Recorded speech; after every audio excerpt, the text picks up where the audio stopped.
Since Michael and Sarah are coming back for a hometown childbirth, please get out. My mother-in-law stated in a chilly voice. The return of her eldest son and his wife was scheduled in 3 days. Me? I have to leave? I asked, confused and stunned. Yes.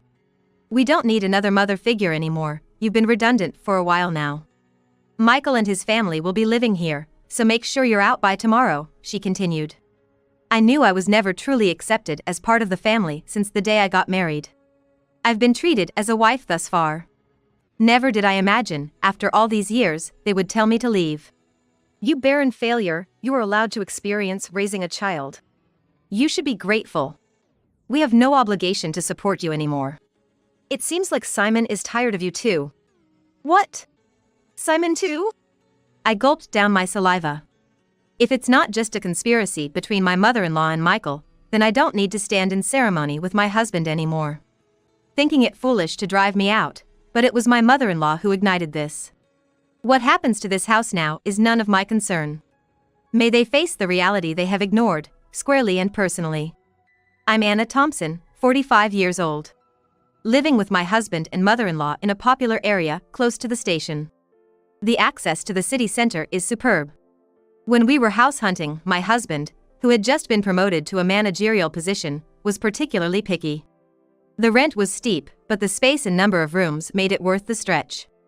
My husband, Simon, 8 years my senior, a divorcee, I met through a friend's introduction. I was comforted by the enveloping kindness unique to an older man, and after 2 years of dating, we decided to get married. Even when I told him about my infertility due to past illness, my husband's affection did not waver. Likewise, my feelings remained unchanged when I learned of the circumstances he carried. My husband had a son named Michael from his previous marriage.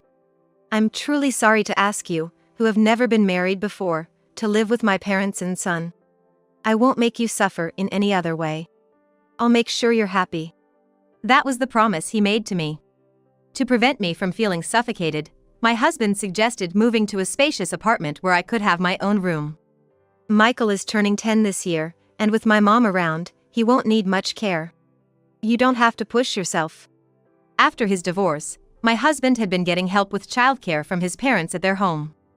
A few years later, Simon's father passed away in an accident, and it seems his mother took over as Michael's caretaker. From the first meeting, Michael wouldn't even make eye contact with me. I thought it might be his shy nature and that he was approaching a difficult age, so I didn't worry about it. As long as they accepted me as a member of the household, I was content. My mother-in-law was a quiet and refined person. When I visited to formally introduce myself after our engagement, she treated me with such politeness that I thought we would get along fine living together. I'll continue to prepare the meals as I have been. Simon comes home late, so it's okay if we eat at different times, right? Anna, I'll leave the cleaning and laundry to you. All right. Let's work well together. After getting married, I switched from being a full-time employee at the pharmacy to a full-time part-timer. Because of the division of household chores, I started work a bit later in the morning, so I wouldn't get home until nearly 8 p.m., but dinner was always ready when I arrived. This was one thing that made me feel good about living together. My mother-in-law and Michael usually had dinner before I got home, so I was always eating alone. Even after getting married, I sometimes felt a sense of is this it, but I came to accept that this was our family's style. However, from the beginning, my mother-in-law never really liked me and didn't consider me part of the family at all. Michael, the school's activity day is before summer, right? When is it? We're all going to see you. Sometime after getting married, I tried to break the ice with Michael, who still hadn't warmed up to me. No. I mean. As Michael faltered, my mother-in-law interjected. We'll go there, just Simon and me. Anna, you don't need to worry about it. I misunderstood her words, thinking she was just being considerate. I can get the day off work, let's all go together. You don't need that. You're Simon's wife, and Michael's family has always been just Simon and me. I was quite shocked. When I brought it up with my husband at night, he said, Mom's been clinging to Michael. She probably thinks you're trying to take him away. I'll talk to her. Eventually, I began to join as a mother at the activity day, but Michael and I rarely spent any time together outside of school events. Sometimes I could tell Michael wanted to say something, but my mother-in-law always cut in between us. I later found out that she had been bad-mouthing me to Michael. Anna said she could be happy with Simon if Michael weren't around. She's a terrible person. Dad must be deceived by her too. If a boy in his formative years hears such things, it wouldn't be strange for him to distrust me. It was a sickening story, but at that time, I hadn't imagined that my mother-in-law could do such a thing. After graduating high school, Michael immediately moved in with his girlfriend and left home as soon as he started college. A year after he started working, he married her without a ceremony. Once Michael moved out, my mother-in-law surprisingly stopped doing housework altogether. Instead, it seemed that picking on me had become her sole entertainment. She stopped cooking, which she used to do before, and now just sits at the dining table waiting for me to come home. Without a moment to sit down, I would stand in the kitchen and prepare dinner. You're really inefficient. At this rate, it'll take you all night. I was never good at cooking, partly because I had always relied on my mother-in-law to prepare the meals. Whenever I did manage to cook, she would taste each dish and invariably complain, "This tastes awful." I'm sorry. I'm trying my best. You're astonishingly tone-deaf when it comes to flavors, Anna. It's a good thing Michael never had to eat this. How terrible. If she thought so, she might as well make it herself. But it seemed she just wanted to complain to me. Not just about the meals, but she started nitpicking everything, from the cleaning I never used to do to the laundry. Why are there so many wrinkles on the laundry? You have to vacuum every nook and cranny. You really can't do anything right. Didn't your family teach you anything? With that, my mother-in-law sighed while looking at me. Being belittled even about my family, I clenched my fists in frustration. I don't know how you won over Simon, but I can't see much charm in you as a woman. And she always concluded with the same line. If you hadn't come, Michael would have never left. I understood that there was a gaping hole in her heart since Michael had left. Maybe it was what they call empty nest syndrome. If taking it out on me made her feel better, that's what I told myself to endure it. But her bullying took on new energy after a certain event. That event was the pregnancy announcement from Michael's wife, Sarah. The joy my mother-in-law exhibited was unlike anything I had seen before. It's Michael's baby. It's bound to be adorable. Yeah, it'll be my first grandchild. Watching the two of them rejoice, I was happy too, but my mother-in-law's excitement was beyond normal. Probably because Michael asked her, "Grandma, can Sarah have our baby at your place?" Sarah's family home is an hour away by plane, and since they have no one else to rely on here, they turned to us for help. Of course, my mother-in-law wouldn't dream of turning down Michael's request. The phone calls from Michael started to become frequent, and her excitement went through the roof. The next day after getting the news, she started preparing enthusiastically. From cleaning out Michael's room to preparing the bedding and making a list of baby items, it was like she had great-grandchild fever. Naturally, I had to get involved too when I returned from work. Anna, I've vacuumed Michael's room, so you need to wipe the floors and the windows. And please wax them too. This weekend, we're going to the department store to look at baby cribs. Cleaning and waxing at night was tough, especially after a long day at work. If I even thought about cutting corners, I'd be told to do it over again. Moreover, my mother-in-law started asking for money, and before I knew it, the house was overflowing with baby stuff. Anna, I need you to withdraw some money tomorrow. There are things I want to get ready for the baby. Again? Isn't it wasteful to prepare so much when Sarah and Michael haven't even arrived? Shouldn't we wait and choose together with them? I had wanted to meet my mother-in-law's requests, but I was troubled by the relentless spending. How can you be so cold? It's Simon's grandchild. Oh, that's right, you're not related to Michael by blood. You don't care, do you? That's not true. Please don't say that. I just thought Sarah might want to pick things out herself. Wouldn't you want to choose things for your own child? Perhaps because I was making a valid point, my mother-in-law glared at me sharply. I immediately thought I had gone too far, but it was too late. Without a word, my mother-in-law went back to her room, looking upset. I did reflect on it, but I was also shocked to be spoken about in such a way regarding Michael. The next morning, my mother-in-law didn't come out of her room, perhaps still angry. Simon had a 3-day business trip starting that day, so he just called out, "I'm leaving," through her door. Please don't throw cold water on Mom's great-grandchild fever. She hasn't been the same since Michael left. You were worried too, right? I was, but if we spend all our money like this, we'll have nothing left when Michael and Sarah arrive, right? Simon's face immediately turned sour. Are you saying my earnings are too low? That's not what I'm saying at all. Simon just said fine and left with a look of dissatisfaction. Discussions about money always end up like this. Since I'm the one managing our finances, I can't help but think ahead. Of course, there's a reason for that. We've been married for 13 years. Simon has provided me with a very comfortable life. Your part-time income is for you to enjoy. Simon had always told me, so I saved everything beyond what I needed for myself. Even though it's in my name, I consider it our shared property. But then Simon's company's performance declined, and over the last 5 years, his salary has dropped to 2/3 of what it was when we first got married. While there's uncertainty whether his company will last until his retirement, he doesn't seem to consider changing jobs. For appearances in front of my mother-in-law, my husband couldn't give up his title as a department head. Now, I'm the one paying the rent, and he covers the living expenses. We've kept this from my mother-in-law to save my husband's face.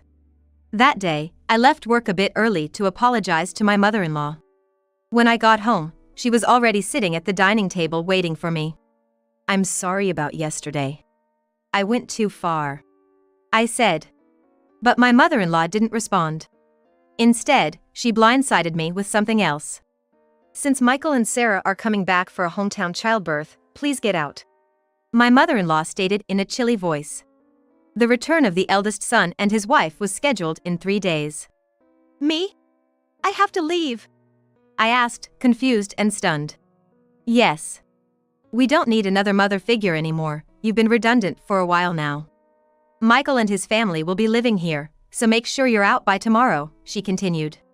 I knew I was never truly accepted as part of the family since the day I got married. I've been treated as a wife thus far. I should have suspected something when Michael was coming back for the birth. You barren failure, you were allowed to experience raising a child. You should be grateful. We have no obligation to support you anymore. It seems like Simon is tired of you too. What? Simon too? Yes. Maybe he's getting on well with a new girlfriend by now. I gulped down my saliva. Could such a thing be happening? Lately, my relationship with my husband has grown distant. Could it be a trap I fell into, thinking my husband would never? I remembered that up until a year ago, he never had overnight business trips. All right. I'll eat out tonight, I said, grabbing my bag and leaving the house to walk aimlessly. I needed to calm my severely shaken heart, worried about my husband. As I walked, I tried calling my husband's cell phone. Despite what my mother-in-law had said, I still wanted to talk to him. But he didn't answer, no matter how many times I rang. So I called his office and was told he had taken a couple of days off. My mother-in-law's words started to seem more credible. Could he really be on a trip with another woman? Bad thoughts began to crowd my mind, and I was overwhelmed with emotion, tears streaming down my face. Staggering along, I noticed the tavern behind the station. It was a place we used to go to often when we first moved here. It's still here, I thought as I went inside. Welcome. The tavern owner's expression clouded for a moment when he saw me, then he nodded slightly in recognition. Did he remember me? Hey, long time no see. It's been about 8 years. I used to come here a lot with my husband. Yes, it's been a while. I remember you. I couldn't help but smile, feeling a sense of relief wash over me. Can I get a beer and a mixed plate of grilled chicken, please? Sure. The owner was always a man of few words, and that hadn't changed. I took out my cell phone and the screensaver lit up. It was a photo of us when Michael turned 18. Looking sharp in the slim suit we had picked out together. I really wanted us to be closer as a family. As I looked on, a waitress brought over the beer and grilled chicken. The cold beer washed down my throat, and it felt like it took the day's fatigue with it. Can I really move out tomorrow? Searching for moving companies that could do the job the next day. I found one. I also looked up junk buyers and saved 2 companies in my favorites. Changing the screensaver on my phone seemed to clear my head completely. The beer and the grilled chicken tasted exceptional. I decided to think about everything once I got home. As I started walking away from the tavern, I was called from behind. Turning around, a young waitress from the tavern was running towards me. Excuse me, are you Mrs. Thompson? I couldn't help but notice the screensaver on your phone. Huh? Yes, that's me. I responded, wondering if there really were such things as divine interventions. Your husband, he's having an affair with one of our employees. Her youthful sense of justice was apparent. So that was the look on the owner's face. My husband was still coming to the tavern, involved with a long-time part-time female worker. When there aren't many customers, they talk the whole time and leave together after closing. They're always all over each other, it's really gross. I couldn't help but give a wry smile at her frankness. We exchanged contact information. I'll let you know if anything happens, she said, which felt reassuring to me who had no allies. My mother-in-law's words were true. Maybe because my head had cleared, instead of sadness, I felt a rising anger within me. Might as well go all out and finish this. I booked an appointment with one of the moving companies I had saved earlier. If it wasn't just a conspiracy between my mother-in-law and Michael, then I suppose I no longer need to honor my husband. I thought it foolish to be driven out, but it was my mother-in-law who had sparked this. Whatever becomes of this house now is not my concern. When I got home, I packed my belongings until midnight. I was without hesitation. The moving company I had booked for exactly 2 p.m. arrived on time. As you asked, I'm moving out today. The movers are coming, so I'll take everything I bought with me. I wish you could erase even the trace that you were here. As she wished, I cleared out all the furniture and appliances. Everything I had paid for with my part-time job money, besides the rent and living expenses. Watching the procession of my belongings being taken out, my mother-in-law started to panic. Wait! Anna, what are you doing? If you take all this, how will we live? To leave no trace behind, I'm taking everything I bought. You can start a completely new life tomorrow. Suppressing a laugh, I ignored her protests and had everything taken out. She complained loudly to the movers, but there was nothing she could do. All that was left in the house were the piles of baby gear and her old dresser from before the marriage. Well then, I bid you farewell. There should be no trace of me left, so enjoy your life with Simon, Michael, and his family. Leaving her sitting there stunned, I placed the keys on the table and left the room. I had the movers hold on to my things for a while, and I decided to stay with a single colleague for some time. Feeling a sense of completion, I slept soundly that night. It was a week later when I finally heard from my husband. I wonder if he was scheming with that other woman. While my husband was dragging his feet, I got a call from the young woman at the tavern. Got a good shot, so I'll send it to you. In it, there was my husband, chatting up a not-so-young woman at the place. Maybe out of a sense of justice, the young woman must have followed them after they closed. There was also a photo attached of the two entering a hotel. Even in such times, the cheating continues. I thought, and any last bit of affection I had for my husband dissipated. I asked for the woman's name and to have her address looked up. The next day, after I had all the evidence of the affair, my husband called. Anna? Where are you at? Michael and his family are here too. Aren't you gonna come home soon? No, I'm not coming back. Your mom told me to leave. I'm done here. Michael and his family are gonna live with you now, right? I knew it. Michael and his family were out of money and looking to crash at our place. I heard that after graduating from a vocational school, they've been hopping from job to job, and now they're working part-time. No, I want you back, Anna.